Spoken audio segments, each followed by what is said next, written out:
everyone, welcome to Product Chronicles, Product Stories from Acqui.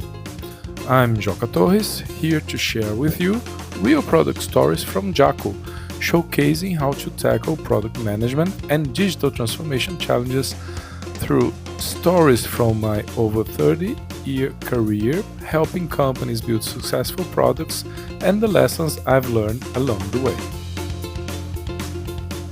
In previous episodes, I talked about how at the beginning of my career in 1992, I started working as a product manager without realizing it, well before this career actually existed, which happened only in the early 2000s. I also discussed how data is essential for managing our product and our company. Data gives us insight into the health of the product and the company. If we don't have data, we need to find a way to get it, even if it's manually.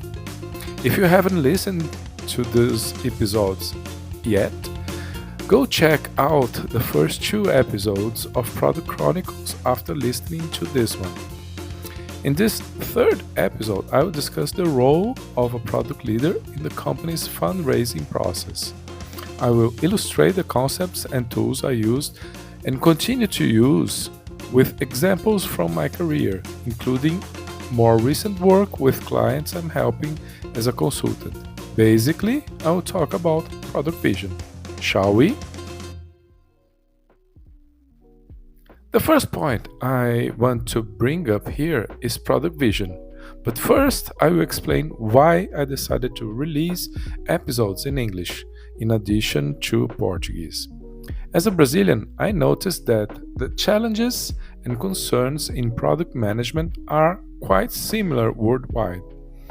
While many understand the operating model of Silicon Valley tech companies, they often find it challenging to implement these models in regular companies. This inspired me to demonstrate through these chronicles how product concepts, principles, and tools can be applied in any company to achieve remarkable results. This motivation aligns with Marty Kagan's purpose for writing his 3rd book on product management, entitled Transformed, which showcases how regular companies worldwide have successfully adopted the product operating model. In chapter 27, he highlights Brazil's Gympass, where I served as a CPO, as one of the examples. Okay, now that this is clear, let's talk about product vision, what it is, and its importance. Product vision is nothing more than how we imagine our product will be in 2, 3, 4 years. In my opinion, product vision is one of the most important tools that a product leader and anyone on the product team needs to have to be able to talk and discuss what will be done with the product, what are the next steps, and what we will be implementing in the product. For example, if you work in a corporate B2B SaaS for large clients, it's very common for the sales team to bring up client needs as a high priority. We have to implement this feature because otherwise the potential client will not close with us. Or we need to implement what our current client is asking for, otherwise they say they will leave. If we are not clear about where we want to go with the product, which is not well agreed upon with the entire company, these discussions become very difficult, because anything that is requested makes sense to be included in the product. To solve the situation, we'll need a product vision that is aligned with the entire company. Suppose you have a well-defined product vision. In that case, you can argue that you understand that our client is asking for this, or this potential client is asking us to implement this, so that they can eventually become our client. But still, we must understand that this, whatever the request is, must be aligned with our product vision. If we do what the client is asking, will we get closer or far away from our product vision? We should be asking this to ourselves. Once we have a clearly defined product vision, we can accommodate or refute any future requests. It will be clear to everyone why some feature implementation requests are prioritized over others.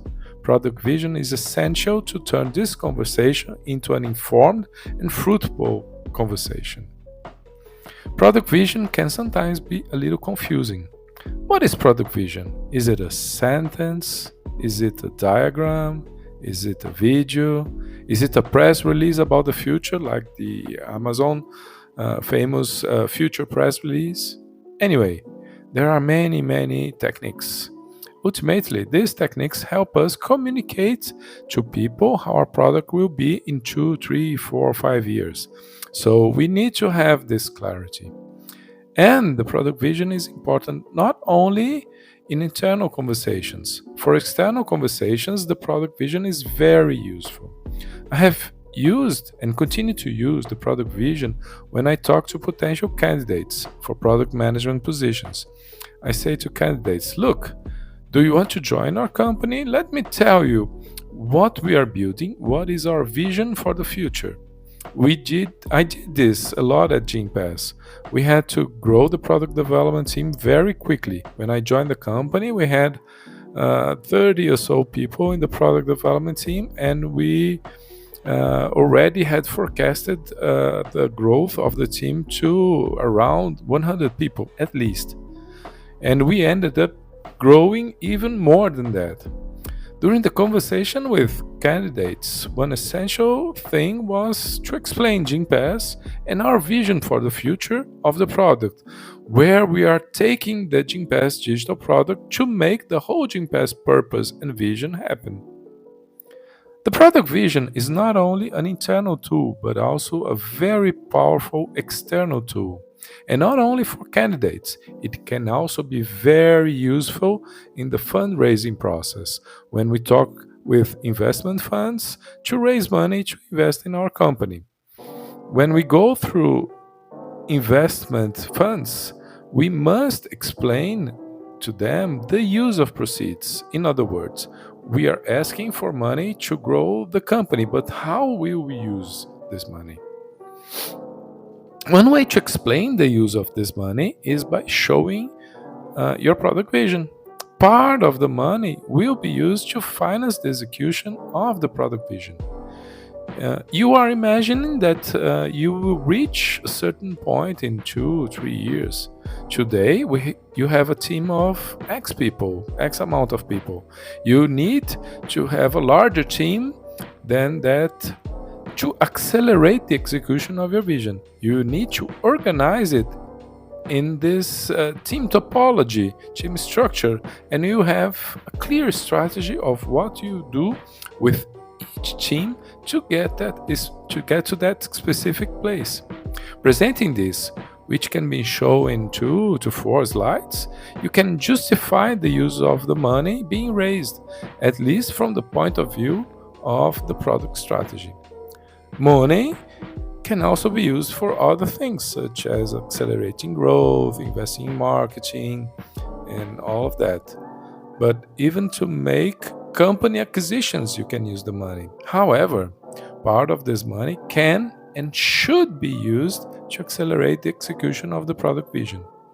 I'll give you some examples of where this happened throughout my career. At Conta Azul, an ERP for a small business here in Brazil, very successful one, where I served as a CPTO, one of the things that I ended up doing there, together with the team, was designing the product vision. When I joined Conta Azul, we saw ourselves as a financial management software for a small business. That was our understanding back then. We were a financial management SaaS, software as a service, for the day-to-day management of small businesses. We also interacted with accountants from these small businesses. We saw them as a sales channel, a recommendation channel. We help companies become more organized. Consequently, accountants have an advantage in having their customers more organized, since more organized customers means more time to serve more customers, so increased productivity. After my internal conversations, we realized that we were more than that, more than a financial software to help business get more organized. We realized that in addition to delivering software to companies, to SMBs and small business owners, we could also deliver software to the accountants to help them get more productive and consequently refer us more. At the time, we practically didn't deliver any software to accountants, nothing that would help them in their day to day work. However, since small businesses and accountants are connected in their daily and monthly routines, we could be that connection and help accountants in their daily work.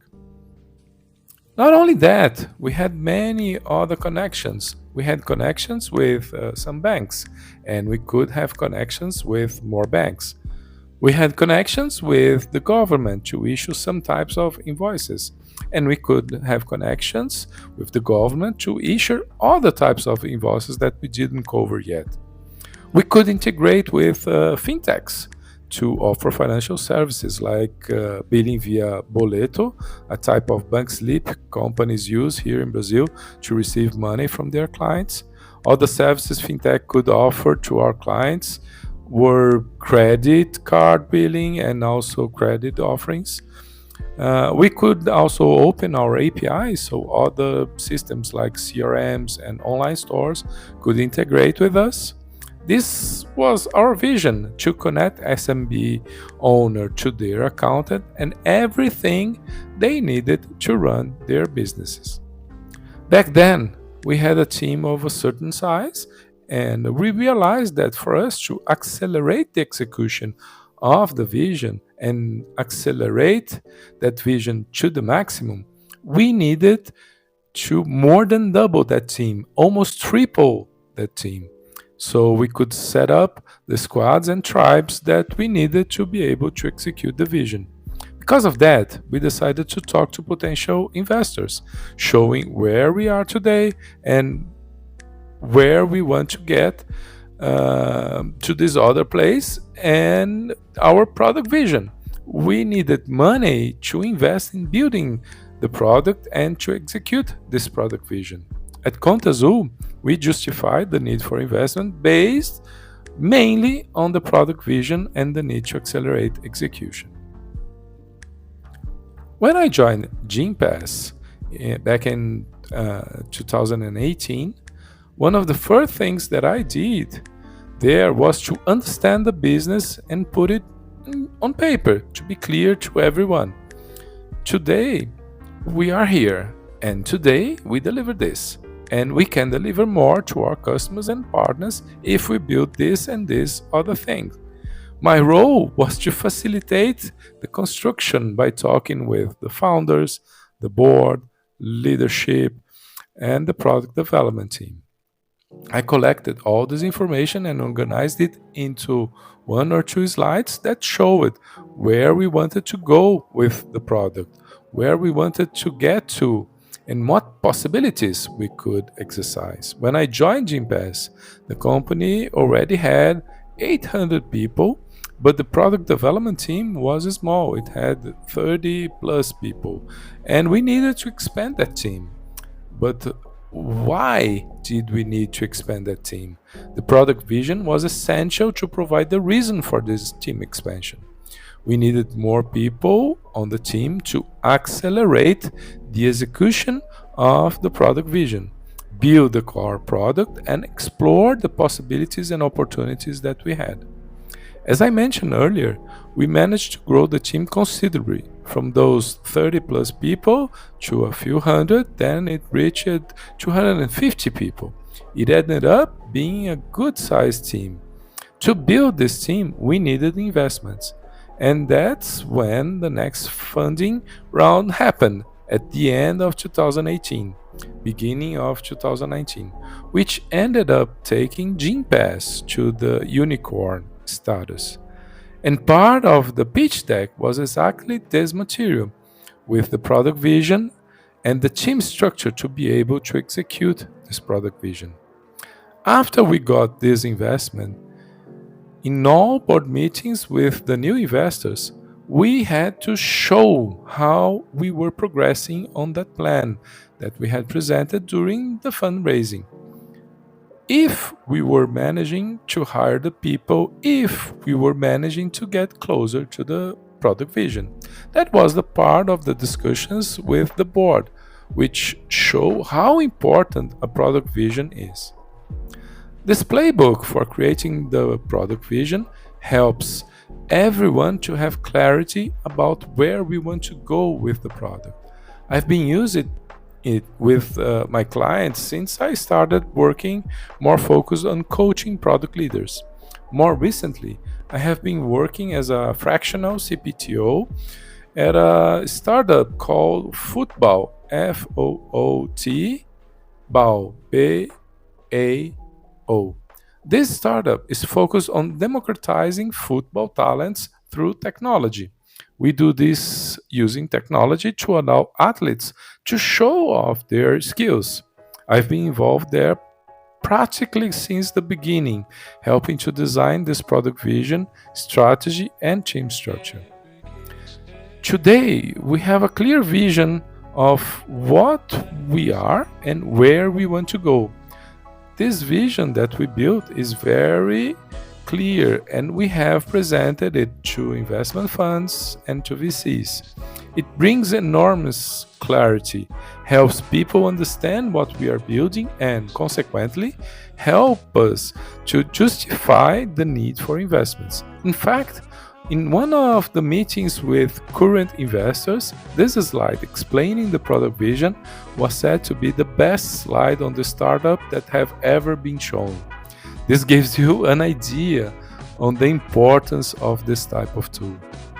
It is a tool that helps a lot in this alignment of teams and people interested in what is being built, whether these people is the internal team, potential candidates, or potential investors and investment funds. We have reached the end of the third episode of Product Chronicles, Product Stories from Jaco, where we talked about product vision, what it is, and how essential it is for the day-to-day of the product development team and the entire company. It also can function as an excellent tool to help raise funds with investment funds, serving to justify the famous use of proceeds, so we can show how the company intends to use the money that is being raised. I hope these stories have helped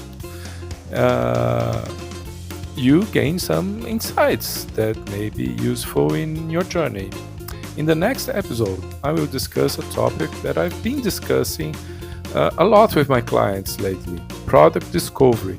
I will talk about some misconceptions about discovery, which are incorrect understanding of what discovery is and how to perform it, and how can we avoid making these mistakes. Of course, always filled with stories to illustrate the product management concepts, principles, and tools that I will present, in the same way as I did in this episode. Remember to follow the podcast, share it with your network, and send us your questions through Jaco's social media. Thanks for listening. Stay tuned for our next episode of Product Chronicles, Product Stories from Jaco.